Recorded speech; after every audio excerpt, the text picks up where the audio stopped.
Hello everyone, welcome to your channel basic knowledge by Neha.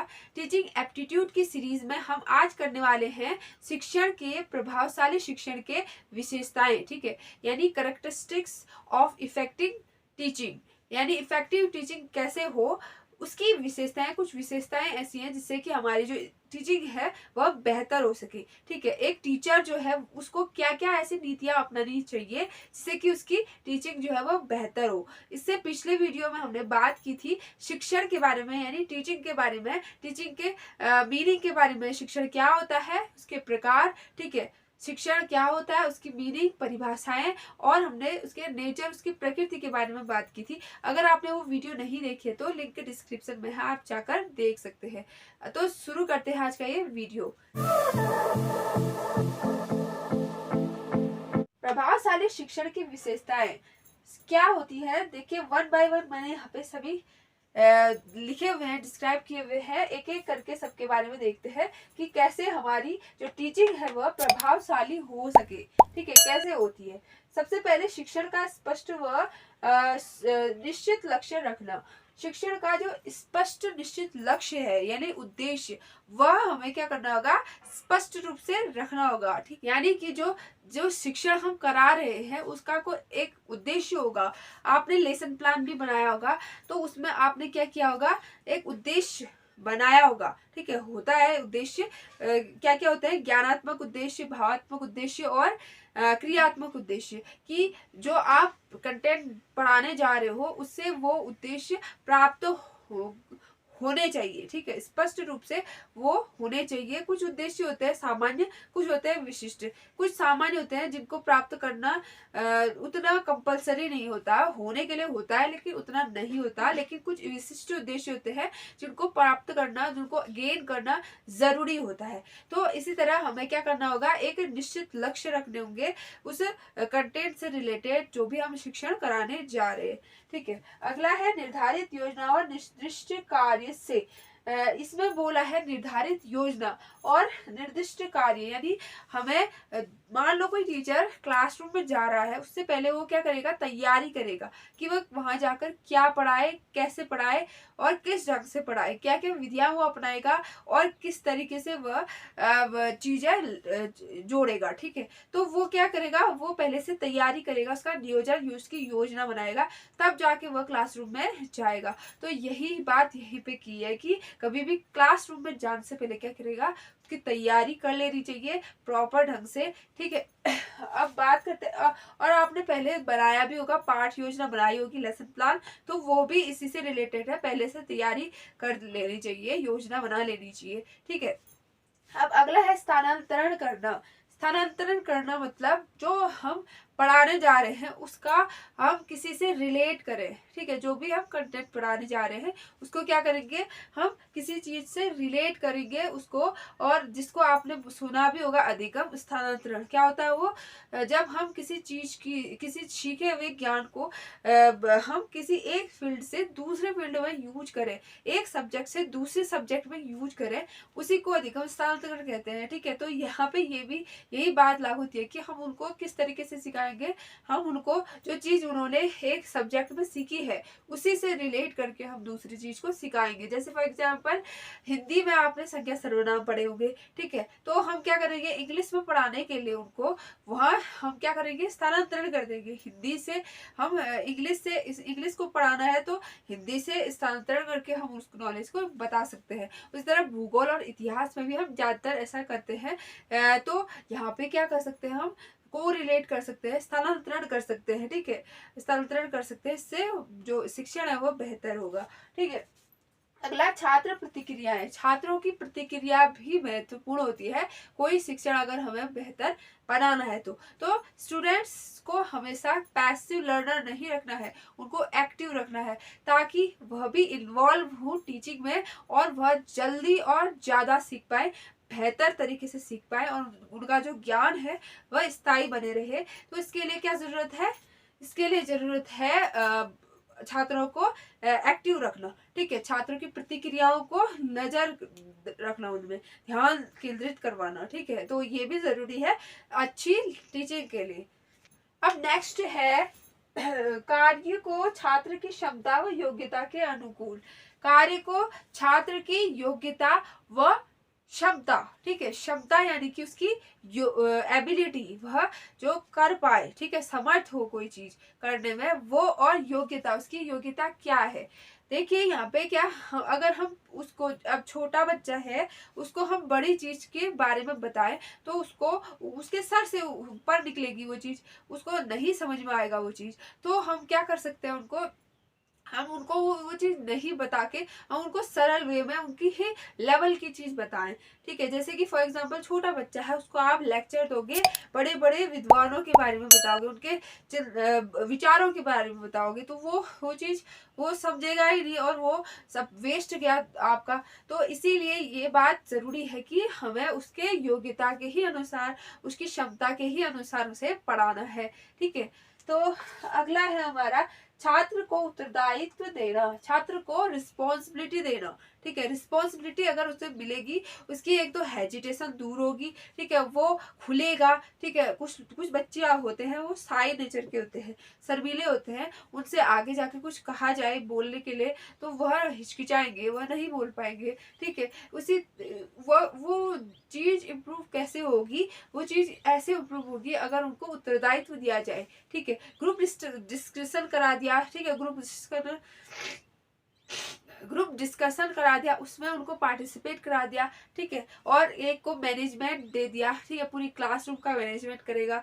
तो इस तरीके से हम क्या कर सकते हैं, को कोई रिस्पॉन्सिबिलिटी दे सकते हैं, जिससे कि वह सीखेंगे, ठीक है, चीजें सीखेंगे। और हम बोल सकते हैं कि आज तुम पढ़ाओगे, ठीक है, जो मैंने कल पढ़ाया है वो आज तुम पढ़ा लोगे, ठीक है। ऐसे करके भी चीजें सीखा जाता है। अगर मैं आपको एक बात बताऊं, अगर यहाँ पे मान लो क्लासरूम में एक टीचर है, वह एक चीज पढ़ाए, ठीक है, उसके अगले दिन अगर वो किसी बच्चे को उठा के उसे बोले कि तू पढ़ा, जो मैंने पढ़ाया है, जितना समझ में आता है तू पढ़ा, तो वो चीज पढ़ाएगा, तो जो बच्चे है ना, वो उसको ध्यान पूर्वक देखेंगे, और जो भी वो बच्चा बोलेगा उस चीज को वह कभी भूलेंगे नहीं, ठीक है। तो ये चीज करनी चाहिए क्लासरूम में, ताकि क्या होगा, उनको अच्छे से लर्न हो पाएंगी, चीजें समझ पाएंगे वो, ठीक है। तो ये चीज बोल रहा है कि छात्र को उत्तरदायित्व देना है, उसको रिस्पॉन्सिबिलिटी देनी है, ताकि वो चीजों को समझे, ठीक है।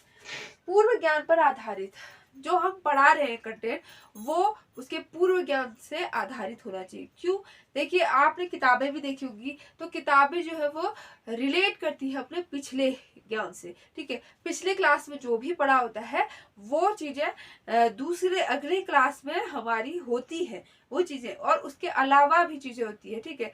आपने देखा होगा एसएसटी में जो चीजें हैं, जैसे पृथ्वी के बारे में है, पृथ्वी के बारे में एक चैप्टर 6 में जो होगा कंटेंट, 7th में उससे थोड़ा अधिक होगा, एक्स्ट्रा दिया होगा, लेकिन वो चीजें होंगी उसमें, उस क्लास में वो चीजें होंगी, ठीक है। जैसे वायुमंडल है, जल मंडल है, तो वायुमंडल की जो परतें हैं उनके बारे में 6th में भी है, ठीक है उसमें, लेकिन उसमें चीजें कम है, उनके लेवल के हिसाब से है। लेकिन 7th में अगर आप देखोगे तो वही चीजें थोड़ा बढ़ा के दे रखी है, ठीक है। इस तरीके से लेवल हमारा होता है।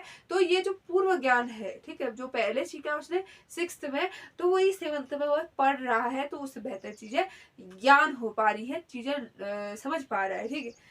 अब अगला है कार्य कारण स्पष्ट करना। कार्य कारण स्पष्ट करना मतलब, जैसे कोई चीज आपने बताया तो उसकी मतलब तह तक आप चले जाओ, ठीक है, डीपली नॉलेज, उसका कारण बताओ, क्यों ऐसा हुआ, ठीक है, उसके बारे में अच्छे से बताओ, ताकि उनको समझ आए वो चीज। जैसे कि भूकंप के बारे में आप पढ़ा रहे हो, ठीक है, बच्चों को आप भूकंप के बारे में पढ़ा रहे हो, तो आप अगर बुकेस लैंग्वेज यूज करोगे तो उनको नहीं समझ पाएगा, सब सर के ऊपर से उनका चला जाएगा, ठीक है। तो इससे कोई इफेक्टिव लर्निंग नहीं होगी। उनको क्या करना होगा, उनको बताना होगा डेली लाइफ में जो तुम एक्सपीरियंस करते हो उसके हिसाब से बताना होगा। जैसे फॉर एग्जाम्पल उनको बोला कि तुम घर में जाओ और एक केतली में पानी भर के गैस में रख दो और पानी फुल कर दो, मतलब आधा कर दो, फिर उसके बाद उसके ऊपर आप झप्पड़ लगा दो, ठीक है, ढक्कन लगा दो, उसके ऊपर आप एक चम्मच रख दो, फिर उसको नीचे से गैस लगा दो, ठीक है। थोड़ी देर में वो पानी उबलेगा, उसके बाद अचानक से क्या होने लगेगा, थाली हिलने लगेगी, ठीक है, और चम्मच भी ऊपर हिलने लगेगी। तो इस उससे रिलेट करके आप भूकंप का चैप्टर टॉपिक पढ़ा सकते हो उनको, ठीक है। तो इससे उनको क्या होगा, बेहतर तरीके से याद होगी चीजें। तो यही बात कह रहा है इसमें कि कार्य कारण स्पष्ट करना है उनको, ठीक है। अब अगला, ज्ञात से अज्ञात की ओर बढ़ाना। ज्ञात से अज्ञात की ओर बढ़ाना मतलब जैसे बच्चा जो है वह उसको कोई चीज याद है, पता है उसको कोई चीज, ठीक है, कोई चीज पता है उसको, लेकिन उसको उस चीज से पता जो है उसको, उससे उसको ऐसी जगह लेके जाना है जो वह नहीं जानता है, ठीक है। जैसे फॉर एग्जाम्पल कोई टॉपिक है, उसके बारे में वो थोड़ी बहुत चीजें जानता है, लेकिन हमें क्या करना है, उन्हीं चीजों को वो बढ़ा चढ़ा के उसको, मतलब ऐसी ऐसी चीजें बतानी है जो उसको नहीं पता है, तो उसको जल्दी याद होगा ना, वो चीज जल्दी याद होगा, ठीक है। हाँ, अच्छा अच्छा, इसके बाद ऐसा है, इस तरीके से भी बोलेगा, वो समझेगा उस चीज को, तो वो उसको हमेशा याद रहेगी वो चीजें, वो अधिक अच्छा कर पाएगा, तो लर्निंग इफेक्टिव होगी, ठीक है। तो देखिए, अगला है हमारा स्पष्टता लाने का प्रयास करना। स्पष्टता लाना यानी कि स्पष्टता लाना मतलब आपको दिखाई दे रहा है, स्पष्टता लाना मतलब क्या होता है, उसको अच्छे तरीके से समझाना, अच्छे तरीके से डिस्क्राइब करना उसको, ताकि उसको समझ में आए। और अगर उसको समझा भी लिया है तो एक बार उससे पूछ लो कि तुझे आखिर समझ में आया क्या, ठीक है। तो पता चलेगा कि उसको क्या समझ में आया, क्या उसको समझ आई या बात या नहीं आई, ठीक है। तो उसे अच्छे से स्पष्टता लाने का प्रयास करवाना चाहिए, ठीक है। अब अगला, त्रुटियों की खोज व सुधार, ठीक है। त्रुटियों की खोज, त्रुटियां यानी कि गलतियां, गलतियां करना मानव का स्वभाव है, हर कोई गलती करता है, हमसे भी कोई चीज गलत हो जाती होगी, लेकिन इतना माइंड नहीं करना है, क्योंकि गलतियां सबसे होती हैं और गलतियों से ही आदमी अपना सुधार करता है, ठीक है। तो बच्चों से तो गलतियां होगी, ठीक है, लेकिन हमें क्या करना है, उन गलतियों को ढूंढना है, उन गलतियों को ढूंढना है और उनका निवारण करना है, ठीक है। जैसे फॉर एग्जाम्पल मैं आपको एग्जाम्पल दूं, जब मैं 10th 11th में थी, तो इकोनॉमिक्स में एक गलती हुई थी मुझसे, एक क्वेश्चन हल करने में, तो मैंने वो पीछे रफ में किया था, ठीक है, रफ में किया था, तो कुछ प्लस माइनस का इशू रह गया था। तो सर ने क्या किया, वो पीछे देख के मुझे मुझे बाद में बताया कि यहाँ पे तुमने ये गलती की थी, रफ पेज में तुमने जो गलती की थी वो मुझे बताई, और वो चीज मुझे आज तक याद है, मैं उस चीज को कभी भूली नहीं हूँ, ठीक है, क्योंकि वो गलती मुझसे हुई थी और मैंने उसका सुधार किया, और आज आज भी वो क्वेश्चन मेरे मतलब अच्छे से मुझे याद है, ठीक है। तो ये चीजें होती हैं, गलतियां को हम क्या करेंगे, उनकी सुधार करेंगे उनमें, ठीक है। तो अगला है हमारा मापन व मूल्यांकन। अब हमने पढ़ा दिया है चीज, ठीक है, हमने टीचिंग कर ली है, लेकिन वो टीचिंग जो हमने की है, जो हमने उनको बताया है, वो उनको समझ आया है या नहीं आया है, ये चीज हम कैसे मापेंगे, ये कैसे हमको पता चलेगा, मापन से, मूल्यांकन से, ठीक है। तो क्या आप टेस्ट लोगे उनका, बारी बारी टेस्ट लोगे, हर दिन टेस्ट लोगे, नहीं। आप क्या कर सकते हो, आप पूछ सकते हो उनसे कि आखिर तुम्हें कितना समझ में आया, कितना नहीं आया, कुछ गलतियां, कुछ समझ में नहीं भी आया होगा उनको, तो उनको दोबारा से समझा लिया। तो इस तरीके से हम क्या कर सकते हैं, उनका मूल्यांकन, मापन कर सकते हैं। और हाँ, अगर हमें कोई चीज उन पर कमी लगे, ठीक है, बच्चों में कुछ कमी रह गई हो, तो हम उनको दोबारा से बता सकते हैं, सुधार सकते हैं, किसके जरिए, मूल्यांकन के जरिए, मापन के जरिए, ठीक है। अब एक बात यहाँ पे बताना है, मापन और मूल्यांकन दो चीजें हैं, इनमें अब फर्क होता है। देखिए, होने के लिए दोनों वर्ड एक ही जैसे हैं, लेकिन इनमें डिफरेंस क्या होता है, मापन और मूल्यांकन में। मूल्यांकन जो है वह हमारी एक बड़ा वाइड लेवल में होता है, ठीक है, मूल्यांकन। लेकिन मापन हमारा वाइड नहीं होता, वो कम होता है। मूल्यांकन के अंदर ही चीज होती है मापन भी, लेकिन मापन जो है वह अलग चीज होती है, मूल्यांकन अलग, ठीक है। मूल्यांकन में जो है वह हम वो नहीं कर सकते, जैसे कोई परिणाम निकल गया तो वो लास्ट परिणाम होता है, ठीक है। हम सब कुछ करने के बाद जो आपके फाइनल टेस्ट होते हैं, तो वही मूल्यांकन होते हैं, लेकिन मापन आपका होता रहता है, बीच बीच में होता रहता है ना, टेस्ट के थ्रू, तो उसी को बोलते हैं। तो इनमें डिफरेंस भी है दोनों में, ठीक है। अब बात करते हैं नेक्स्ट, प्रेरणादायक। प्रेरणादायक यानी कि जो आप पढ़ा रहे हो बच्चों को, वो चीज उनको उससे कोई प्रेरणा मिलनी चाहिए, उन्हें कुछ मिलना चाहिए, ठीक है। उनको कुछ प्रेरणा यानी कि अगर आपने कोई स्टोरी सुनी हो, ठीक है, कोई स्टोरी सुनी हो या फिर कोई मूवी ही देखी हो, तो आपको क्या उसका मॉरल मिलेगा कुछ, ठीक है, ऐसी चीज मिलेगी जो आपके दिल में दिल तक जाएगी, ठीक है, आपको समझ में आएगा वो चीज। तो वही क्या होता है, प्रेरणा होती है, ठीक है, तो उससे उसको प्रेरणा मिलनी चाहिए, ठीक है, उसके व्यवहार में परिवर्तन होना चाहिए, ठीक है, अपेक्षित परिवर्तन होना चाहिए कहे तो, ठीक है, यानी कि उसके उसको चेंजेस, उसका बिहेव चेंज हो उससे, ठीक है, तो उसके दिमाग में एक धारणा बने, एक एक धारणा अपनाए वो, ठीक है। अगला है विकासशील। विकासशील यानी प्रगतिशील, यानी कि जैसे कोई भी टीचिंग हो वह प्रगतिशील होनी चाहिए, विकासशील होनी चाहिए, बच्चे का विकास उत्तरोत्तर होना चाहिए, बढ़ता रहना चाहिए, घटता नहीं, ठीक है। जैसे उसने मैथ में ही काउंटिंग वगैरह सीखी, पहले प्लस सीखा, फिर माइनस सीखा, फिर उसके बाद वो बढ़ते गया लेवल, मल्टीप्लाई, फिर उसके बाद उसने डिवाइड करना सीखा, धीरे धीरे उसने और भी बड़े फ्रैक्शन वगैरह पढ़े, ठीक है, भिन्न के सवाल, उसके बाद बढ़ते जा रहा है उनका लेवल, ठीक है। उसी तरह उसमें भी लैंग्वेज में भी उसने क्या किया, पहले लेटर पढ़े, फिर उसके बाद वर्ड, फिर उसके बाद उसने सेंटेंस पढ़े, फिर उसके बाद पैराग्राफ पढ़े, इस तरीके से क्या हो रहा है, विकास हो रहा है, उत्तरोत्तर बढ़ता जा रहा है। तो प्रगतिशील होना चाहिए टीचिंग में, ठीक है।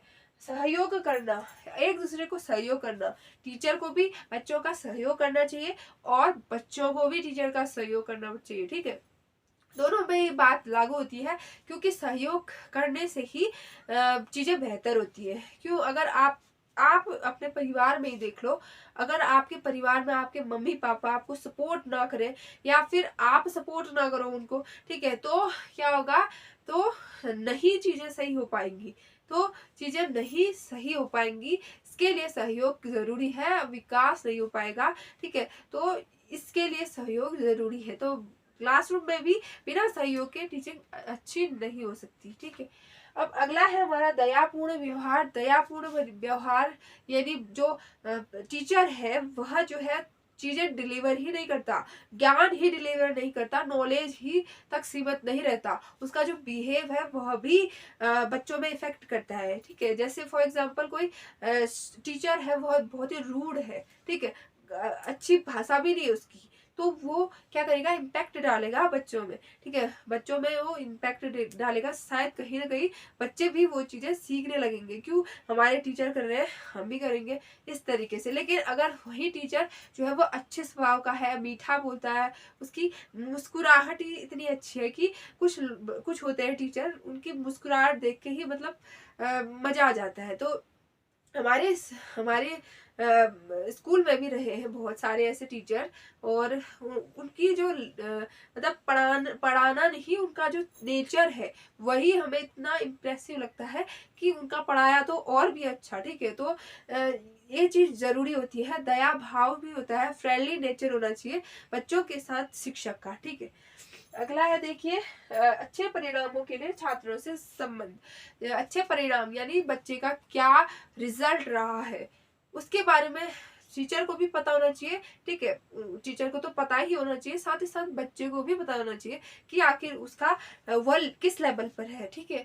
तो अगर वह डल है, वह क्या करेगा, वो मेहनत करेगा, ठीक है, और अगर वह अच्छा है, एवरेज है, तो ठीक है, अगर वो कमजोर है, ठीक है, वीक है, तो वह मेहनत करेगा। साथ ही साथ टीचर को भी ये पता होना चाहिए ताकि वह उस बच्चे में ध्यान दे, ठीक है, जो बच्चा कमजोर है, पीछे छूटता जा रहा है, उस पर ध्यान दे और उसका इम्प्रूव करे, ठीक है, सहयोग दे उसको।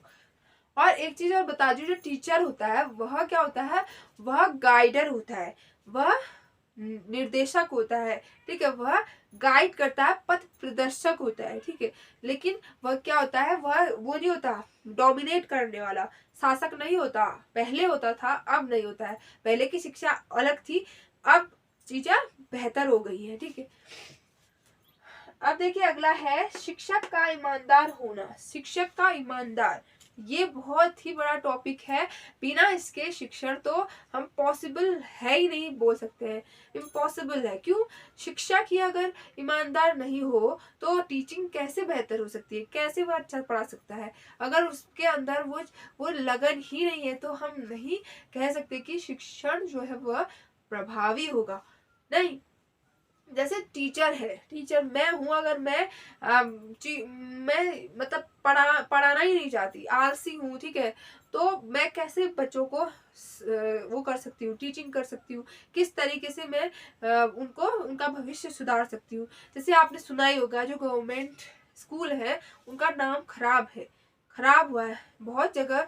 ऐसे टीचर है, कुछ ऐसे टीचर हैं जो शायद ईमानदार नहीं है अपनी जॉब के प्रति, तो उनकी वजह से क्या हो रहा है, डल होते जा रहा है, गवर्नमेंट स्कूल का नाम जो है वो नीचे गिरता जा रहा है। ठीक है, तो इसमें कमी कहाँ है, कमी ऑब्वियस सी बात है शिक्षक में ही होती है। ठीक है, शिक्षक जो वहाँ का जो प्रशासन है शायद या टीचर टीचर जो है वह शायद ईमानदार नहीं है अपने जॉब के प्रति, अपनी नौकरी के प्रति, इसीलिए ये हाल हो रहे हैं। अगर वो अपने ईमानदार रहे तो कोई वो नहीं कर सकता, स्कूल को नीचे नहीं गिरा सकता। अगर वो अच्छे से पढ़ाए बच्चों को, वो करे, प्रगति की ओर ले जाए, उनका विकास करे, उनको अच्छे से पढ़ाए, शिक्षा दे उनको, तो उनका नाम, उस स्कूल का नाम ऊंचा हो सकता है। ठीक है, बस मैं आपसे यही निवेदन करूंगी कि आप जहाँ कहीं भी स्कूल में जाएं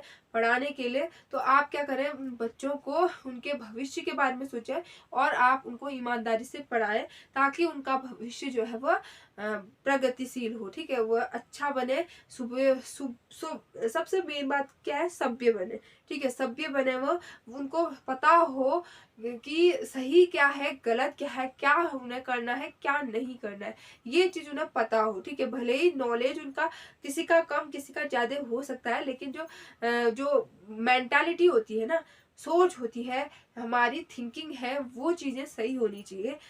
एजुकेटेड वही इंसान होता है। ठीक है, एजुकेटेड ये नहीं कि इतने फॉर्मूले याद हो गए मुझे, इतने नंबर आए मेरे। ठीक है, होता है ना, पहले होता था कि बहुत ज्यादा नंबर लाने मतलब होड़ लगी रहती थी कि मेरे ज्यादा नंबर आएंगे, तो मुझे इतनी मेहनत करनी है, रट देने वाले हुए चीजों को रट।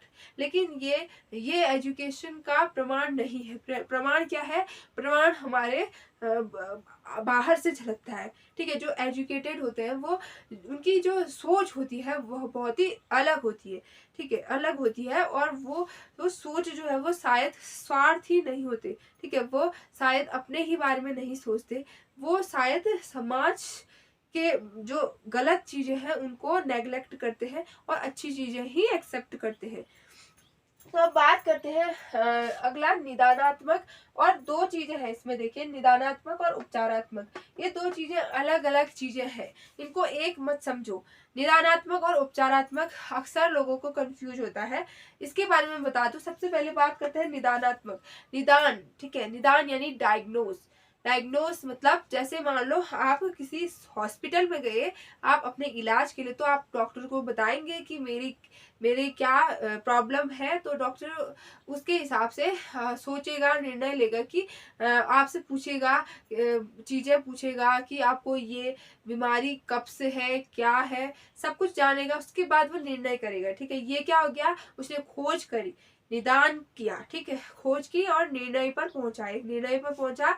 और उपचारात्मक में उस निर्णय को उन्होंने लागू कर दिया, यानी आपको दवाई प्रिस्क्राइब कर दी, आप ये दवाई खाओ, निर्णय ले लिया, आपका इलाज हो गया। ठीक है, तो ये चीज क्या है, उपचार है। ठीक है, आप उस दवाई से ठीक हो गए, तो आपकी प्रॉब्लम सॉल्व हो गई, तो यहाँ पे क्या हो रहा है, उपचार हो गया है। तो यहाँ पे आप समझ गए निदानात्मक और उपचारात्मक मतलब शिक्षण में। ठीक है, शिक्षण में क्या होता है, जब बच्चे का जो निदान किया जाता है, यानी उसकी जो प्रॉब्लम है उसको खोजा जाता है और उसका निर्णय लिया जाता है कि आखिर क्या करें। जैसे मान लो कोई बच्चा राइटिंग सही नहीं है उसकी, ठीक है, गलत अजीब तरीके से लिखता है, तो टीचर क्या करेगा, उसकी निदान करेगा, यानी उसकी प्रॉब्लम खोजेगा। ठीक है, उसकी प्रॉब्लम खोजेगा कि वो गलतियां कहाँ कर रहा है, तो उसके बाद में वो एक निर्णय लेगा। फिर वो आपको क्या देगा, सुलेख लिखने के लिए देगा, हर डेली बेस पे, तो आप लिख के आओगे और वो आपकी गलतियां बताएगा, यहाँ पे बिंदा नहीं है, यहाँ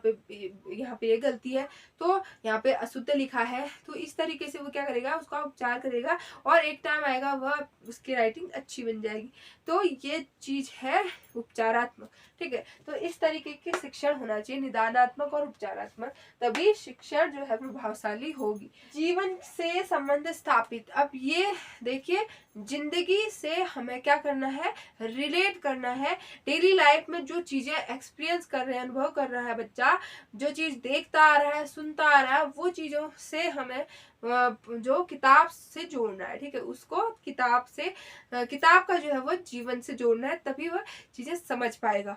ठीक है, जैसे मैं भी यहीं पे देखो एग्जाम्पल देती जा रही हूँ ना, टॉपिक समझा रही हूँ, साथ में एक एक एग्जाम्पल भी दे रही हूँ। उस एग्जाम्पल से क्या हो रहा है, आपको समझ आ रहा है वो चीज, ठीक है, तो आप जल्दी से सोच समझ पा रहे हो उस चीज को।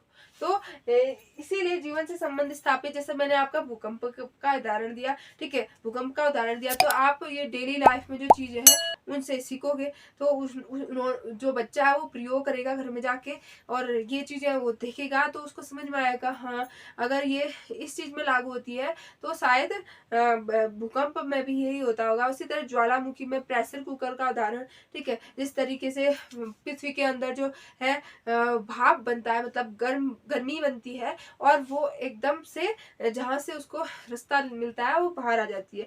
उसी तरह प्रेशर कुकर में भी उसका भाप अंदर बनता जाएगा और वो सिट्टी के रूप में बाहर आ जाएगा, ठीक है, वो भाप।